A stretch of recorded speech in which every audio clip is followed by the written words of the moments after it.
ہم کون ہیں؟ ہم مسلمان. واہ واہ، سب کہیں الحمدللہ. اسلام چھوٹی نعمت کے بڑی، بڑی کے بہت بڑی، بہت بڑی کے سب سے بڑی.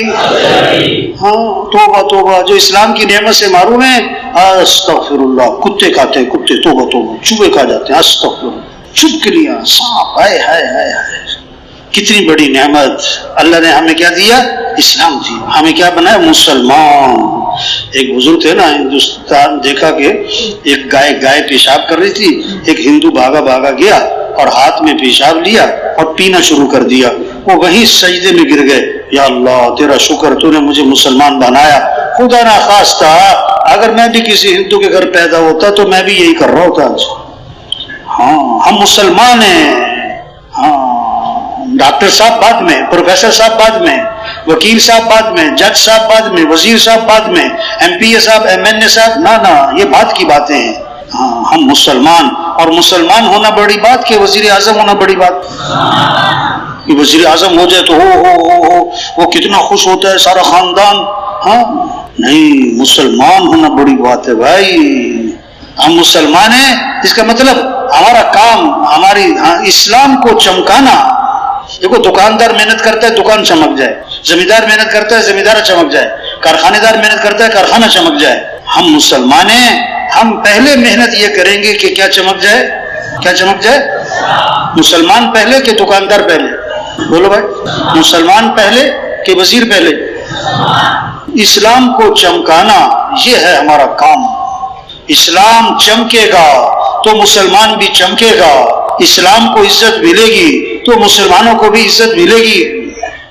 ہاں مسلمان کپڑوں سے نہیں چمکتا، عہدوں سے نہیں چمکتا، ڈگریوں سے نہیں چمکتا، گاڑیوں سے نہیں چمکتا کہ یہ فلاں کارخانے والے. ہاں نہیں، مسلمان اسلام سے چمکتا ہے، اسلام سے چمکتا ہے. حضرت عمر رضی اللہ عنہ جب شام داخل ہوئے، ہاں شام کے لوگ استقبال میں، فتح ہوا ہے شام. حضرت ابو عبیدہ بن جراح رضی اللہ عنہ نے عرض کی حضرت ذرا کپڑے بدل لیں، سواری بدل لیں، کیونکہ شام کے سردار استقبال میں کھڑے ہیں. ایک ہاتھ مارا سینے پر، فرمایا یہ تم نے کیا بات کی ہے؟ ہماری عزت کپڑوں سے، ہماری عزت سواریوں سے؟ اگر کوئی اور ایسی بات کرتا تو میں اس کو سخت سزا دیتا. اور اس پر یہ جملہ بولا تھا، اعزنا اللہ بالاسلام. اللہ نے ہمیں جو عزت دی وہ تو اسلام کی وجہ سے دی ہے. اور اگر ہم اسلام کو چھوڑ کر اسلام کے علاوہ کسی اور چیز سے عزت تلاش کریں گے، اللہ ہمیں ذلیل کرے گا جیسے پہلے ذلیل کیا. ہاں ہم مسلمان ہیں، ہماری جان مال اسلام کے لیے، ہمارا جینا مرنا اسلام کے لیے. اسلام چمک جائے، اسلام کا بول بالا ہو. ہم حضرت محمد مصطفیٰ صلی اللہ علیہ وسلم کے امتی ہیں. آپ آخری نبی ہیں، قیامت تک کوئی نبی نہیں آئے گا. ہاں اب ہمارا کام اللہ کے دین کو دنیا میں پھیلانا، اللہ کے دین کو دنیا میں پھیلانا، اللہ کے کلمے کو بلند کرنا، اللہ کے پیغام کو لے کے پھرنا. ہاں حضور صلی اللہ علیہ وسلم جیسے امام قیام میں مقتدی قیام میں، امام رکوع میں مقتدی رکوع میں، امام سجدے. ہماری ساری زندگی کے امام کون ہے؟ حضرت محمد صلی اللہ علیہ وسلم. ہمیں حضرت محمد صلی اللہ علیہ وسلم کی اتباع کرنی ہے. ان کنتم تحبون اللہ فاتبعونی. اگر تمہیں اللہ سے محبت ہے تو کیا کرو کہ نبی کی اتباع. اے محمد صلی اللہ علیہ وسلم ان کو یہ بات بتا دیں، یہ بات ان کو فرما دیں کہ اگر تمہیں اللہ سے محبت ہے تو میری اتباع کرو. ہاں ہمیں حضور صلی اللہ علیہ وسلم کی اتباع کرنی ہے، ظاہر میں، باطن میں، اعمال میں، طریقوں میں، مقصد میں، فکر میں، سوچ میں، غم میں. حضرت عائشہ رضی اللہ عنہا نے دیکھا کہ حضور صلی اللہ علیہ وسلم بہت خوش ہیں. عرض کی اللہ کے رسول میرے لیے دعا فرما. آپ نے دعا کی، اے اللہ عائشہ کے گناہوں کو معاف فرما، اگلے پچھلے ظاہری پوشیدہ، اے اللہ عائشہ کی مغفرت فرما. حضرت عائشہ رضی اللہ عنہا بہت خوش ہوئی. آپ نے فرمایا کہ ایسرو کی دعائی، عائشہ میری دعا بہت پسند آئی. عرض کیا جی ہاں، آپ نے میرے لیے مغفرت کی دعا مانگی، میں اس لیے خوش ہو رہی ہوں. آپ نے فرمایا عائشہ اللہ کی قسم میں یہ دعا اپنی امت کے لیے ہر نماز میں مانگتا ہوں. ہاں یہ نبی کا غم، یہ نبی کا غم. ہم مسلمان ہیں، ہم حضرت محمد مصطفیٰ صلی اللہ علیہ وسلم کے امتی ہیں. قیامت تک کوئی نبی نہیں، اب ہمارا کام اللہ کا دین دنیا میں زندہ ہو، اللہ کا کلمہ بلند ہو، سارے انسانوں کو ہدایت ملے، سارے انسان جہنم سے بچیں، سارے انسان جنت میں چلے جائیں۔ یہ ہے ہماری ذمہ داری۔ اجتماع کس لیے بھائی؟ کوئی میلہ تھوڑا ہے، کہیں اجتماع ہوتا ہے نا کہیں، تو باہر سے لوگ گزرتے، وہ رش دیکھتے ہیں تو وہ آپس میں باتیں کرتے ہیں، مولویوں کا میلہ لگا ہے۔ کیا لگا؟ مولویوں کا ہے بھائی۔ اجتماع کس لیے؟ یہ تو بہانہ ہے، چلو بھائی اجتماع، چلو بھائی آؤ بھائی۔ اصل بات ہم اپنی حیثیت کو پہچانیں، اپنی ذمہ داری کو پہچانیں۔ یہ بڑی قیمتی زندگی، یہ دوبارہ ملنی کوئی نہیں۔ یہ آج کا دن گزر گیا، یہ دوبارہ لوٹ کر، یہ بوڑھے حضرات بڑی عمر والے سفید بالوں والے بیٹھے ہیں، اب اگر یہ چاہیں کہ جوانی لوٹ آئے، بولو بھائی، تو لوٹ نہ۔ زندگی کو غنیمت سمجھو۔ کس سے پہلے؟ حضور صلی اللہ علیہ وسلم فرما رہے ہیں، ہر وقت ہمارے سامنے یہ حدیث، ہماری نظروں کے سامنے، آنکھوں کے سامنے، دل دماغ پہ ہمارے یہ کیا ہو، اس کا استحضار ہو کہ آپ فرما رہے ہیں کہ زندگی کو غنیمت سمجھو۔ کس سے پہلے؟ کتنے ہمارے بعد پیدا ہوئے، ہم سے پہلے مر بھی گئے، ہم سے زیادہ صحت مند تھے، ہم سے زیادہ طاقتور تھے، مر گئے، ہم ابھی زندہ ہیں۔ دو صحابی مسلمان ہوئے، اکٹھے مسلمان ہوئے، ایک ان میں سے شہید ہو گئے اور دوسرے صحابی 1 سال بعد تبھی موت ہو گئے۔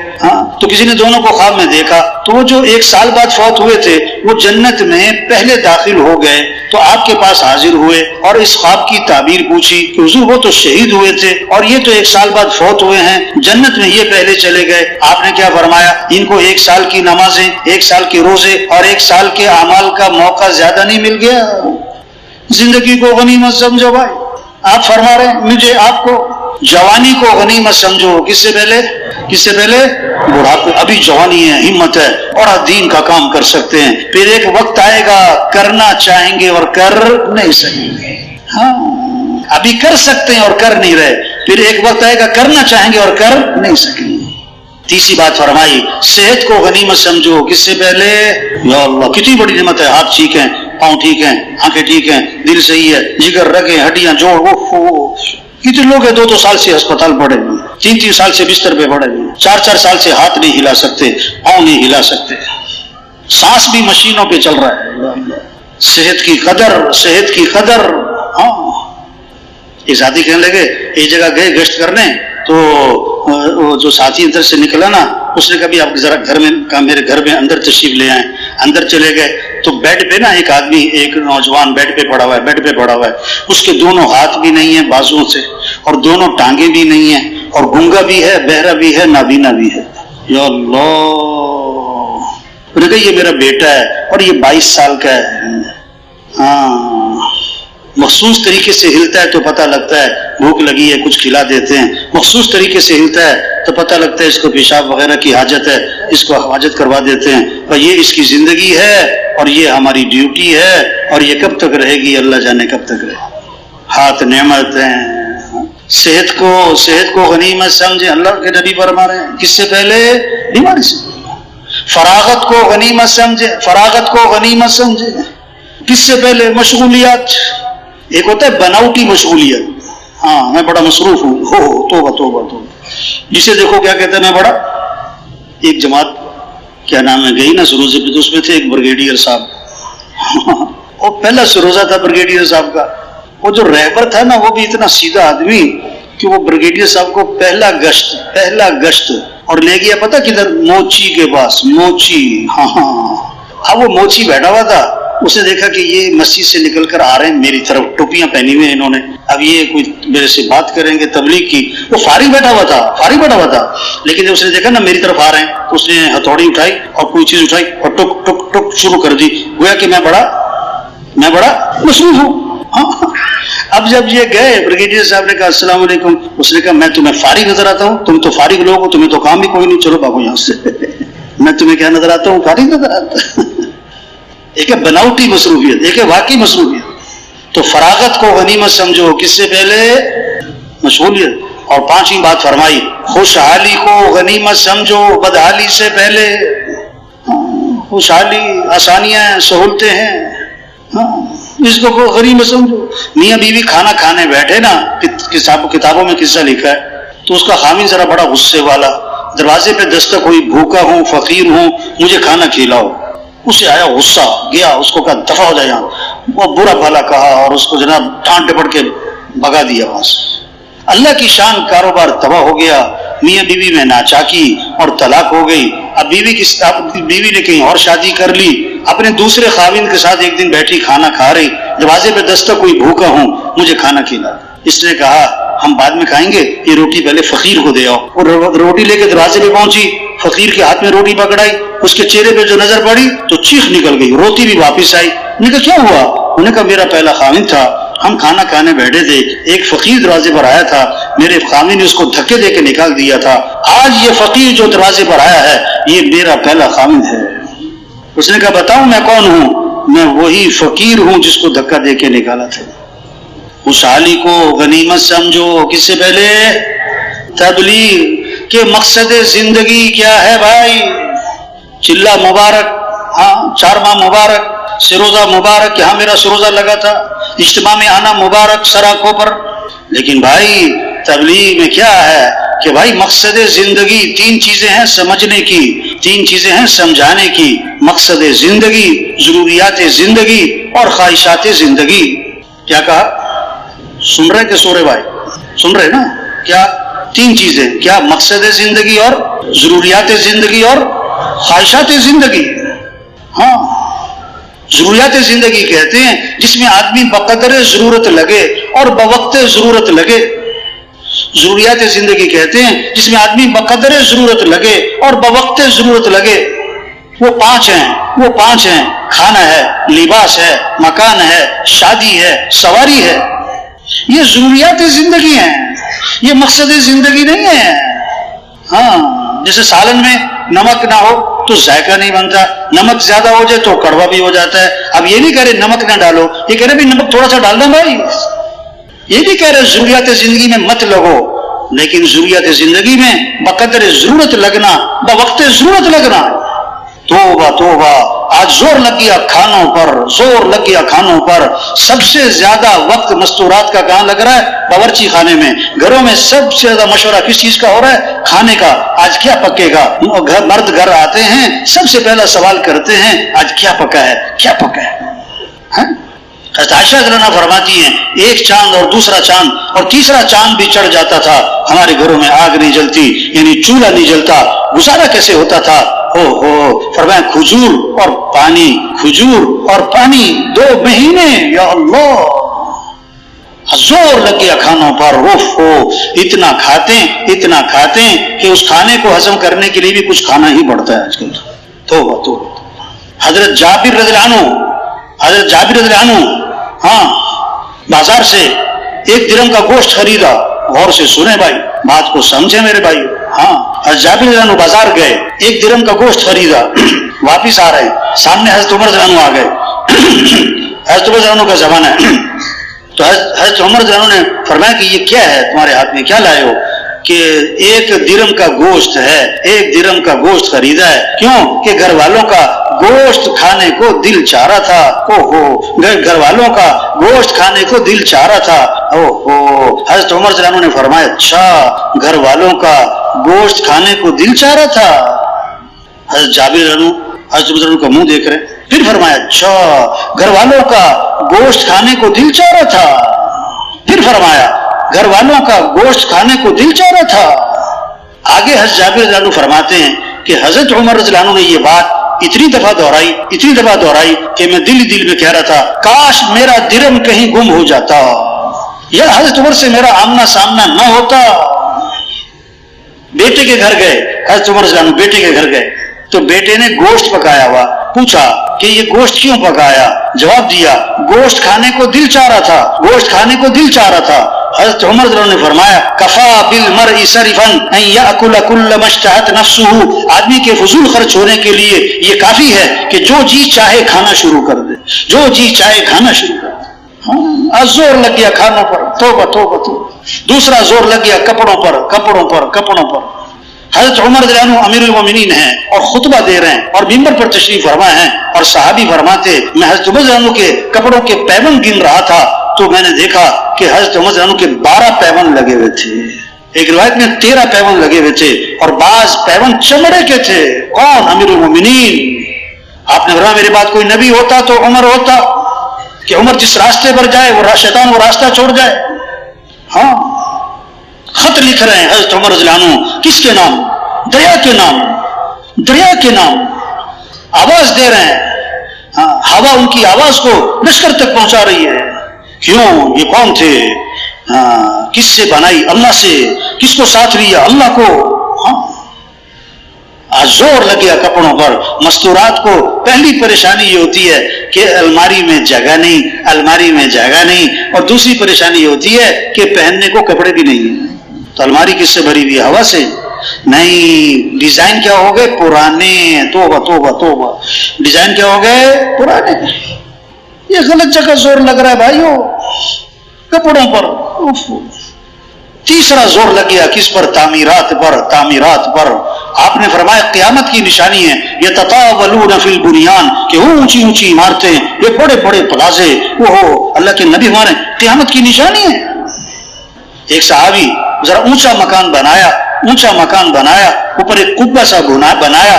آپ کا گزر ہوا، فرمایا یہ کس کا ہے؟ یہ کس کا ہے؟ اللہ کے نبی نے دریافت کیا. اللہ کے نبی کا گزر ہوا، یہ کس کا ہے؟ یہ کس نے بنایا ہے؟ جواب ملا فلاں فلاں احد من الانصار. انصار میں سے ایک صحابی. فسکت، آپ خاموش رہے. فحملها فی نفسہ، لیکن دل ہی دل میں اس بات کو رکھا. دل ہی دل میں اس بات کو رکھا. اچھا ایسے گھر بناتے ہیں. کچھ دنوں بعد صاحب خانہ حاضر خدمت ہوئے. حاضر خدمت ہوئے. آپ کو سلام کیا. آپ کو سلام کیا. آپ نے فاعرض عنہ، اعراض فرمایا، منہ پھیر لیا. حضور صلی اللہ علیہ وسلم سلام کا جواب نہیں دے رہے. پھر سلام کیا. فاعرض، پھر آپ نے اعراض فرما لیا. یہ کیا ہو گیا؟ پریشان صحابہ سے دریافت کیا کہ اللہ کے رسول مجھے سلام کا جواب نہیں دے رہے، کیا ہو رہا ہے؟ ہاں اس کو سارا قصہ سنایا کہ تمہارے گھر کے پاس سے گزرے تھے اور دریافت کیا تھا یہ کس کا ہے. واپس گئے. فہدمها حتى سواها بالارض، اس کو گرا دیا اور زمین کے برابر کر دیا. اور آ کر آپ کو نہیں سنایا. آپ کا دوبارہ کسی موقع پر گزر ہوا. فرمایا ما فعلت القبہ، وہ قبہ نما جو مکان تھا اس کا کیا بنا؟ وہ نظر نہیں آ رہا ہے. صحابہ نے ساری بات سنائی. اس پر آپ نے فرمایا کل بناء وبال على صاحبه الا ما لا، ہر تعمیر کرنے والے پر وبال کا باعث بنے گی سوائے اس تعمیر کے جو ضرورت کی ہو، سوائے اس تعمیر کے جو ضرورت کی ہو.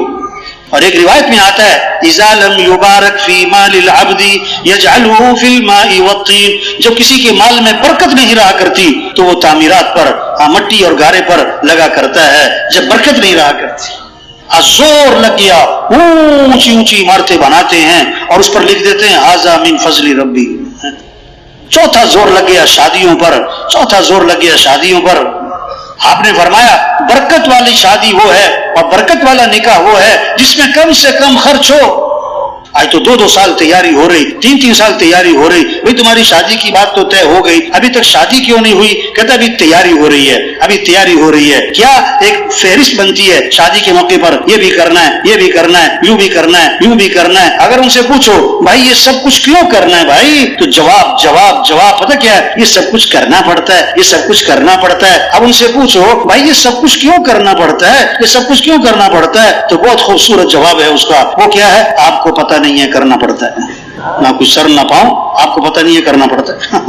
اچھا جو تازہ چلہ لگا کے آتا ہے، چارما لگا کے آتا ہے، وہ گھر میں کوئی شادی ہے، اب وہ گھر والے کہتے ہیں یہ بھی کرنا ہے، یوں بھی کرنا ہے، تو ہر بات میں بولتا ہے کہ نہیں ایسے نہیں کرنا، ایسے بھی نہیں کرنا. تازہ چارما لگائیں تو اسے گھر والے کہتے ہیں آپ مسجد میں بیٹھ کے دعا مانگو. جاؤ آپ مسجد بیٹھ کے کیا کرو. عبد الرحمن بن عوف رضی اللہ عنہ، ان کی شادی ہوئی اور حضور صلی اللہ علیہ وسلم کو پتہ بھی نہیں.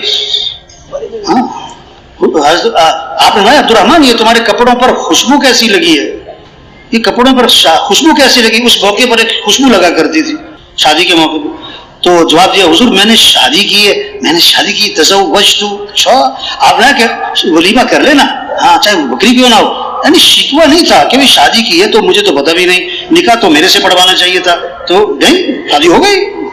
شریعت کا مزاج شادی ہو، سستی ہو، آسان ہو، جلدی ہو. یہ تو شیطانی مزاج ہے. شادی مہنگی ہو، مشکل ہو، رواج کے ساتھ ہو، تاخیر کے ساتھ ہو. 5واں زور لگ گیا کس پر؟ سواریوں پر. اور صحابہ کا ایک سفر ایسا تھا کہ پاؤں میں جوتا بھی نہیں تھا، ننگے پاؤں. ہاں کپڑے پھاڑ پھاڑ پاؤں پہ لپیٹے کیونکہ پاؤں زخمی ہو رہے تھے. نام بنا غزوہ ذات الرقاع. یہ 5 ضرورتیں بھائیوں، کھانا ہے، لباس ہے، مکان ہے، شادی ہے، سواری ہے. یہ مقصد زندگی نہیں ہے، یہ ضروریات زندگی ہیں. اس میں بقدر ضرورت لگ رہا ہے، بقدر ضرورت لگ رہا ہے. مقصد زندگی کہتے ہیں. مقصد زندگی کسے کہتے ہیں؟ جس پر آدمی جان لگاتا ہے، دل دماغ لگاتا ہے، صبح شام لگاتا ہے، اپنی قوت لگاتا ہے، جس کو زیادہ بولتا ہے، زیادہ سنتا ہے، زیادہ سوچتا ہے، جس کے لیے آدمی زیادہ سفر کرتا ہے، اور جس کے نفع پر بڑی خوشی ہوتی اور جس کے نقصان پر بڑا صدمہ ہوتا. اور مقصد زندگی کیا ہے؟ جس کو آدمی زیادہ اللہ سے مانگتا ہے، جس کو زیادہ اللہ سے مانگتا ہے، وہ مقصد زندگی. تو مقصد زندگی کیا ہے؟ اللہ کا دین دنیا میں زندہ ہو، اللہ کا کلمہ بلند ہو، سارے انسانوں کو ہدایت ملے، سارے انسان جہنم سے بچیں، سارے مسلمان پورے اسلام پر آئیں، غیروں کے لیے اسلام کا دروازہ کھولے. یہ ہماری ذمہ داری، یہ ہماری زندگی کا مقصد. اس لیے اللہ نے ہمیں دنیا میں بھیجا ہے، اس لیے اللہ نے ہمیں دنیا بھیجا ہے. یہ ہمارا کام ہے. تو سب دل سے نیت کریں، ہمیں یہ کام کرنا ہے انشاءاللہ. اللہ کے دین کو دنیا میں پھیلانا ہے انشاءاللہ. اللہ کے کلمے کو بلند کرنا ہے انشاءاللہ. اللہ کے پیغام کو لے کے پھرنا ہے انشاءاللہ.